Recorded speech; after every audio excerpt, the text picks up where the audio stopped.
স্বামী বিবেকানন্দের দৃষ্টিতে মাতা ঠাকুরানী। সংঘজননীর যে কোনো আদেশ, যে কোনো ইচ্ছা স্বামীজির কাছে ছিল সংশ্লিষ্ট ব্যাপারে শেষ কথা। এ সম্পর্কে একটি ছোট ঘটনার কথা উল্লেখ করা যেতে পারে।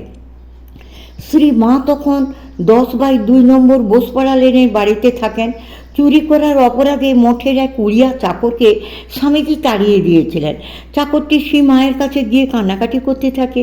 শ্রী মা তাকে সেখানে থাকতে বললেন এবং স্নানাহার করালেন। সেই দিন বিকেলে স্বামী প্রেমানন্দ শ্রী মাকে প্রণাম করতে শ্রী মায়ের বাড়িতে আসেন। শ্রী মা তখন তাকে বললেন, দেখো বাবুরা, এ লোকটি বড় গরিব, অভাবের তাড়নায় ওরকম করেছে, তাই বলে নরেনকে গালমন্দ করে তাড়িয়ে দিলে? সংসারে বড় জ্বালা, তোমরা সন্ন্যাসী, তোমরা তার কিছু বোঝো না, একে ফিরিয়ে নিয়ে যাও। স্বামী প্রেমানন্দ সভয়ে শ্রীমাকে বললেন যে লোকটিকে ফিরিয়ে নিয়ে গেলে স্বামীজি রুষ্ট হবেন। শ্রী মা তখন দৃঢ় কণ্ঠে বললেন, আমি বলছি, নিয়ে যাও। সন্ধ্যার প্রাক্কালে লোকটিকে নিয়ে প্রেমানন্দজি মঠে ভয়ে ভয়ে ঢোকা মাত্র স্বামীজি বললেন, বাবুরামের কাণ্ড দেখো, ওটাকে আবার নিয়ে এসেছ। সম্পূর্ণ ঘটনাটি এবং ওই ব্যাপারে শ্রী মায়ের আদেশের কথা জানানো মাত্র বাবুরাম মহারাজের উপর রাগ করা তো দূরের কথা, স্বামীজি সানন্দে সে আদেশ মাথা পেতে গ্রহণ করলেন। স্বামী প্রেমানন্দকে অথবা চাকরটিকে আর একটি কথাও বললেন না স্বামীজি। সমাজের কল্যাণের জন্য নারীর ভূমিকাকে পুরুষের চেয়ে অধিকতর গুরুত্বপূর্ণ বলে মনে করতেন স্বামীজি। তিনি মনে করতেন নারী শক্তির সার্থক উদ্বোধনের উপরই সমাজ, দেশ এবং জাতির সমৃদ্ধি নির্ভরশীল। শতাব্দী পর শতাব্দী ধরে ভারতবর্ষে নারী শক্তি অবহেলিত এবং উপেক্ষিত হয়ে এসেছে। ভারতের দুরবস্থা সেটি অন্যতম প্রধান কারণ। স্বামীজি বলেছেন, আমাদের দেশ সকলের অধম কেন, শক্তিহীন কেন? শক্তির অবমাননা সেখানে বলে মা ঠাকুরানী ভারতে পুনরায় সেই মহাশক্তি জাগাতে এসেছেন। তাকে অবলম্বন করে আবার সব গার্গী মৈত্রী জগতে জন্মাবে। স্বামীজি তাই চেয়েছিলেন শ্রী মায়ের প্রত্যক্ষ তত্ত্বাবধানে ভারতবর্ষে নারীদের জন্য একটি মঠ স্থাপন করতে। স্বামীজি বরং মনে করতেন ভারতবর্ষে সন্ন্যাসী সঙ্গের চেয়েও বেশি প্রয়োজন সন্ন্যাসিনীর সঙ্গে।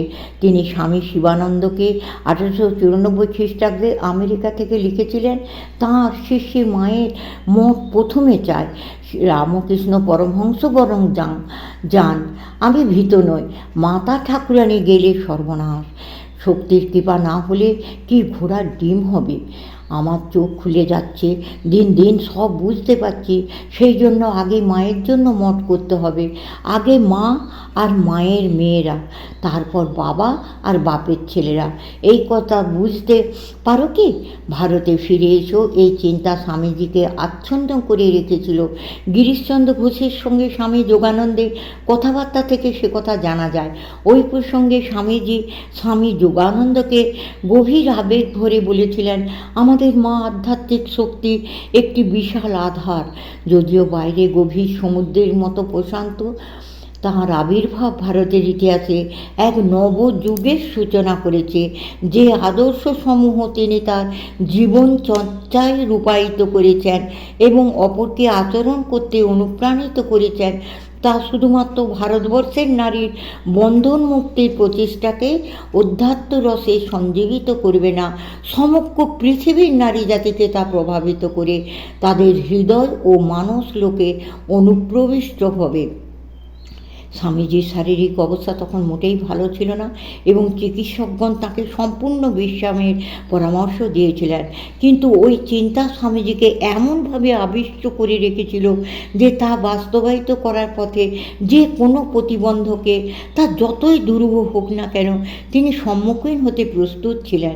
কিন্তু স্বামী যোগানন্দের একটি ছোট্ট যুক্তিতে স্বামীজি শ্রী মায়ের প্রত্যক্ষ পরিচালনায় আনুষ্ঠানিকভাবে স্ত্রী মঠ স্থাপনের পরিকল্পনাটি পরিত্যাগ করেন। এখানে স্বামী যোগানন্দের সঙ্গে গিরিশচন্দ্র ঘোষের এই প্রসঙ্গে আলোচনা স্মরণ করা যেতে পারে। গিরিশচন্দ্র স্বামীজির পরিকল্পনাটি সম্পূর্ণ অভিনব এবং আমাদের সমাজ সংস্কার ও নারী উন্নয়ন সম্পর্কে একটি সাহসিক ভাবনা। স্বামীজির সংকল্প অবশ্যই বাস্তবে রূপায়িত হবে এবং এই প্রস্তাবকে সর্বান্তঃকরণে সমর্থন জানাতে আমার বিন্দু মাত্র দ্বিধা নেই, কিন্তু এটি অত্যন্ত আয়াসসাধ্য। স্বামীজির স্বাস্থ্যের বর্তমান অবস্থায় এ ধরনের একটি দুরূহ দায়িত্ব গ্রহণ তাঁর পক্ষে নিঃসন্দেহে বিপজ্জনক। অবশ্য তাঁর নির্দেশ সব সময়ই আমরা নৃশংসে পালন করব, কিন্তু তাঁর ভগ্ন স্বাস্থ্যের জন্য আমরা সবাই উদ্বিগ্ন এবং চিকিৎসকগণও তাঁকে সম্পূর্ণ বিশ্রাম নিতে পরামর্শ দিয়েছেন। স্বামী যোগানন্দ যে পরিকল্পনা রূপায়ণে সমাজের সমৃদ্ধি এবং মানুষের কল্যাণ হবে বলে স্বামীজি মনে প্রাণে বিশ্বাস করেন, তা সম্পাদন করার পথে তাঁর দৈহিক অসুস্থতা এবং অন্য যে কোনো অন্তরায় তাঁকে কোনোভাবেই সংকল্পচ্যুত করতে পারবে না। এই অসুস্থ শরীরেও তাঁর মনে এছাড়া আর অন্য কোনো চিন্তার স্থান নেই। আমরা তার শরীর নিয়ে কোনো উদ্বেগ প্রকাশ করলে তিনি হেসে উড়িয়ে দেন। শেষে স্ত্রী মঠ আরম্ভের পরিকল্পনা সম্বন্ধে তাকে বললাম, সমাজের সার্বিক মঙ্গলের জন্য যা তুমি ভালো মনে করো তা নিশ্চয় করবে, কিন্তু তোমার কাছে অনুরোধ, মাকে লোক সমক্ষে নিয়ে এসো না। তোমার কি মনে নেই ঠাকুর আমাদের বলেছিলেন তাঁর সম্পর্কে সাধারণের কাছে প্রচার করলে তাঁর শরীর থাকবে না?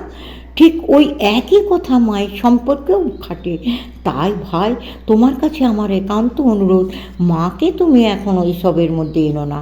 আমার কথা শেষ না হতে হতেই স্বামীজি আমাকে অন্তরের সঙ্গে ধন্যবাদ দিয়ে সহাস্যে বললেন, মন্ত্রী, তুই আমাকে সত্যি একটা খুব মূল্যবান পরামর্শ দিয়েছিস এবং ঠিক সময়ে এই প্রসঙ্গে ঠাকুরের কথাগুলি স্মরণ করিয়ে দিয়েছিস। মাকে আমি এসবের মধ্যে আনবো না। তাঁর যেমন ইচ্ছা, যেভাবে ইচ্ছা তিনি সেভাবেই তাঁর মিশন চরিতার্থ করবেন। তাকে নির্দেশ দেওয়ার আমরা কে? বরং তাঁর আশীর্বাদেই আমরা সব কিছু সম্পন্ন করতে পারি। আমি ব্যক্তিগতভাবে দেখেছি এবং অনুভব করেছি তাঁর আশীর্বাদের শক্তি অসাধ্য সাধন করতে পারে। এই বিবরণটি শ্রী মাকে স্বামীজি কী দৃষ্টিতে দেখতেন তার একটি সুস্পষ্ট আলেখ্য উন্মোচন করে দিয়েছে। শ্রী মায়ের প্রতি স্বামীজির সীমাহীন সম্ভ্রম কী অপরূপভাবে আত্মপ্রকাশ করত সে সম্পর্কে স্বামী প্রেমানন্দ, নীলকান্ত চক্রবর্তী প্রমুখ কয়েকজনকে পরবর্তীকালে বলেছিলেন। স্বামীজি যেদিন মাকে দর্শন করতে যেতেন নিজেকে আগে থেকে প্রস্তুত করে নিতেন। একদিন ভোরে উঠে গঙ্গা স্নান করতে গেলেন এবং বারবার ডুব দিতে লাগলেন, যেন পবিত্রতা আর আনতে পারছেন না। শেষে যদিও বা উঠলেন, সেবককে বলতে লাগলেন, ওরে আমার গায়ে গঙ্গা জলের ছিটে দে, গঙ্গা জলের ছিটে দে।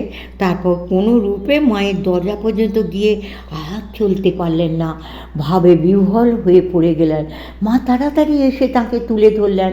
আর একদিনের বর্ণনা এই রকম, স্বামীজি হরি মহারাজের স্বামী তুরীয়ানন্দের সঙ্গে মঠ থেকে নৌকা করে মাকে দর্শন করতে যাচ্ছেন। তিনি বারবার গঙ্গার ঘোলা জল খাচ্ছেন দেখে হরি মহারাজ বলে উঠলেন, ঘোলা জল বারবার খাচ্ছ, শেষকালে কি সর্দি করে বসবে? উত্তরে চিরনির্ভীক স্বামীজি বললেন, না ভাই, ভয় করে। আমাদের তো মন মার কাছে যাচ্ছি ভয় করে। পূজার আসনে বসে সাধক যেমন অভীষ্ট দেবতাকে পূজা করার পূর্বে দেহ ও অন্তর শুদ্ধি করেন, এও তাই। সে মায়ের দর্শনে যাওয়ার অর্থ স্বামীজির কাছে একটি সাধারণ ব্যাপার নয়। এই যেন তিনি পূজা করতে যাচ্ছেন মাকে। শ্রী মায়ের কাছে যাওয়া স্বামীজির কাছে পবিত্রতম তীর্থ পরিক্রমায় যাওয়ার সমতুল। তাই তাঁর দর্শন করতে যাওয়ার আগে নিজেকে সেভাবে প্রস্তুত করতেন তিনি। মাতা পুত্রের অতি গভীর স্নেহ ভালোবাসার আর এক ধরনের অনবদ্য মর্মপর্চী একটি চিত্ত বলরামবাবুর এক ভ্রাতুষ্পুত্রের স্মৃতিচারণ উদ্ধার করে উপহার দিয়েছেন স্বামী নির্লেপানন্দ।